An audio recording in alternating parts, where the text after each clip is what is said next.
মুখ্যমন্ত্রী মমতা বন্দ্যোপাধ্যায় রেড রোডে নামাজের অনুষ্ঠানে গিয়ে উস্কানিমূলক মন্তব্য করেছেন।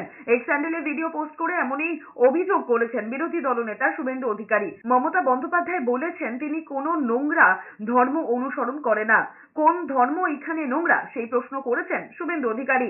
শুভেন্দু আরো লিখেছেন, রেড রোডে সংখ্যালঘু সম্প্রদায়কে তুষ্টিকরণের একটি বিবৃতি দিয়ে জানিয়েছেন নোংরা ধর্ম অনুসরণ করেন না। ঈদ উল ফিতর উপলক্ষে রেড রোডে কোন ধরনের উস্কানিমূলক বক্তৃতা দিয়েছিলেন তার থেকে মুখ্যমন্ত্রী সাম্প্রদায়িক অশান্তি এই শব্দটি ব্যবহার করেছেন।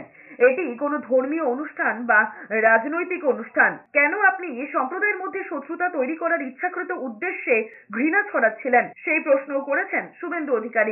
हम जानबूझ के एक गंदा धर्म जो इसने बनाया, जो एक जुमला पार्टी ने बनाया, वो धर्म को हम नहीं मानता है।